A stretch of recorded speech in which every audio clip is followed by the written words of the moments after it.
You I want us shouldn't to like have a healthy game. It's been cool since throughout last week. And even when it wasn't cool, I never gave you the vibe that I'm ready to do anything versus against you. Exactly. So Ike and Mercy have settled their issues. As if I knew that after all the craze and alcohol from the after party, most of them were going to settle their issues, especially with this new nomination system where somebody can influence another person to nominate you and all of that. I just knew that there would be a lot of like settling after everything had calmed down, right? So let's talk about, happenings, late nights, yesterday, everything, shenanigans. Let me just give you guys updates on what happened in the house last night. Welcome back to my channel. If you are new here, please do subscribe, turn on your post notifications so that I can get notified every time I post a brand new video, and don't forget to give it a thumbs up. So Ike was explaining the fight he had with Ilebaye and Angel. He was saying that himself and Ilebaye, they were discussing friendships, and Ilebaye told him that if he wants them to be friends, that he should stop talking about her, and then she's also going to stop talking about him. He now told her that, okay, for him, he would need to know that she's loyal, right? And then that's when she brought Mercy into the equation, saying that Mercy is always nice to her, almost like she was trying to say that maybe there's another person that she needs to be loyal to. Ike now made a statement saying you don't even know what is real and what is fake. And that is what Angel heard, right? So according to him, what he said was not what Angel heard, because Angel said what she heard was, this is the real shit, not some fake shit. And at this point, he was holding Ilebaye, like himself and Ilebaye, they were up close and personal. He was holding her bum. So according to him, he said, you don't know what's real and what's fake. And then the way he referenced Angel, he called her big mouth bastard.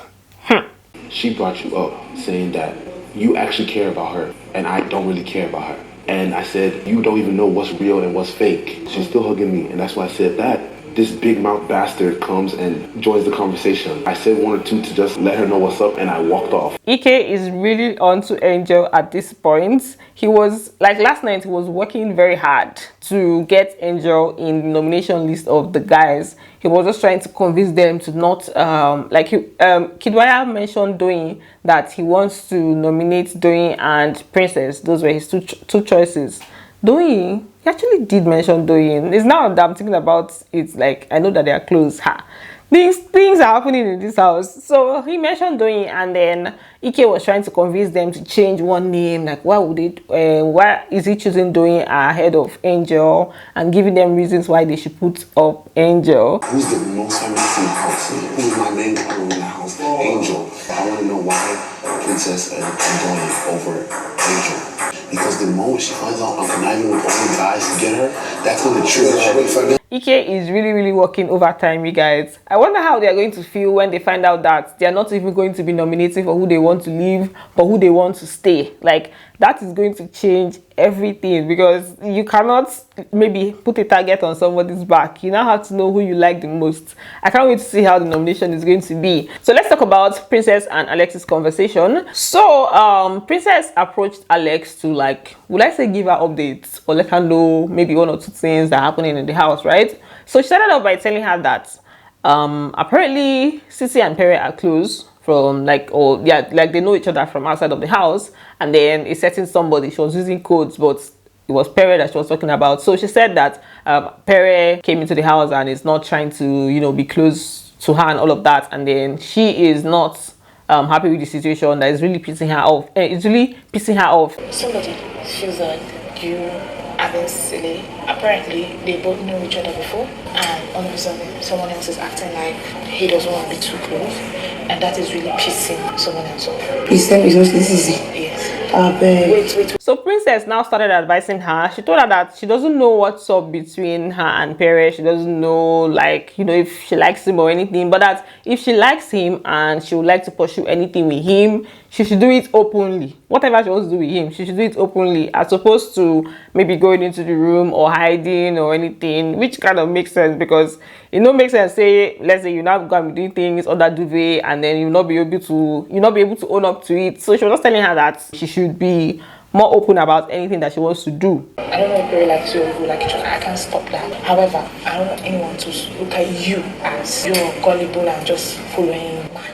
You people are gonna be in a situationship, be open about it. If you wanna hug him, hug him. If you wanna kiss him, kiss him. If that is not what it is, you give it space. She also told her that she should own up to it on time. That if she tries to, like, let's say she decides that she doesn't want to have anything with him, then maybe he gets close to Cece, and then maybe that's when she now decides that, okay, she wants to have something to do with him. It's going to look like maybe snatching, like she's trying to snatch or something. That's when it's going to be more complicated. So it's better she starts what she wants to start on time, so that the narrative is not going to be somehow, right? So that was just her advice for her. Alex was now telling her that for the most part, that it's period that usually comes to her, that she doesn't even, that right now she doesn't want any kind of man drama. She doesn't want triangle, square, whatever kind of drama that there is. He is one of those that you're sitting alone or something. He is intentionally spending time with me. You see, man drama as in, it's not even man drama as far that or any sort of it, any shape. You can't run away from it. I don't want. No, I can't. So they continued talking, and at some point, Alex was talking about how Cece makes some side comments, and that even when you're trying to avoid her, that she's going to make some kind of comments in your presence. And then I don't even know how they even got to this point where she was like, Cece is the kind of person that basks in her toxicity, that she feels like it is okay to be the way she was. I say, ha. We don't they go where we don't know. You don't they carry us go where we don't know. So she was not talking about that, and that Ilebaye made reference to her one time, saying that she can be like Cece, and Cece now responded saying when she never even ring finish. I didn't quite get what was said there, but I think that's like what Alex said. Then she was now saying that does she think that what she had was good, that, you know, someone being like that, it's not nice. For somebody to be like that is not nice. And this was one of the things that she basks in her toxicity. Yes. She feels like it's okay to be the way she was. Yes. Yesterday, Ilebaye was talking and she was like, I could be like Cece. And then she now went, now I finish. Do you actually think that that thing that you had was good? For a human being to be like that, it's not nice. Every day, one way or another, we must hear of this their matter. It's about to be a really long journey. If you're saying that you don't want there to be that female rivalry, there's some things you need to not be saying, because definitely these things are going to spark conversations outside, and it's just, in fact, I don't see this thing ending anytime soon. I feel like it's just going to keep pushing to further notice, right? And then at some point later on, Pere and Alex, they were just chilling in the garden together, having like random conversations.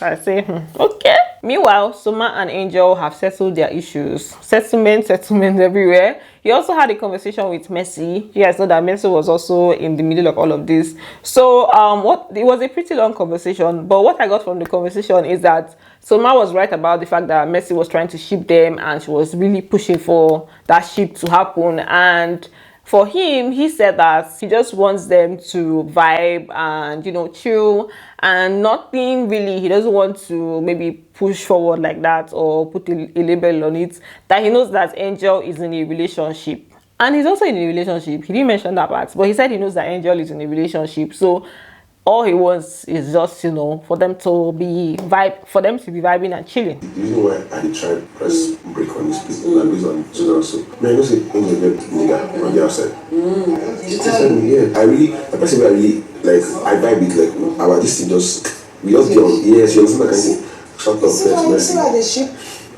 I personally feel like we're not going to get any genuine ship this season, because these people are all stars, and they've already identified that they're here to really play a game. And there are some things that I've heard and I'm like, okay, anything that we're going to see concerning shipping, I don't think it's going to be legit. There was also even this gist of Alex saying that she heard that Soma was going to, Angel was told to ship with Soma, something of that sort. So everything just did very calculated. Although I saw Venita and Adekunle in bed yesterday, like they slept on the same bed, and I was surprised, like, okay, I did not see this particular dynamics, right? And earlier on, Mercy and Venita were having a conversation, and Adekunle's name came up, so it's almost like I think she kind of likes him a bit. So I'm looking at that side. I'm looking at that angle. And then I don't know what Stolani Badge and Neo are always whispering about. Are always whispering under the duvet. Big Brother should caution them, because let's be hearing the gist. If you guys want to be gisting at night, like all being all up close and personal, we need to hear what is going on. We need to hear what you are saying. He needs to caution them against whispering, right? So that's basically it for this video. Let me know what you think about, everything. Thanks for watching, and don't forget to give it a thumbs up, and I'm going to see you on the next one. Bye. Love you.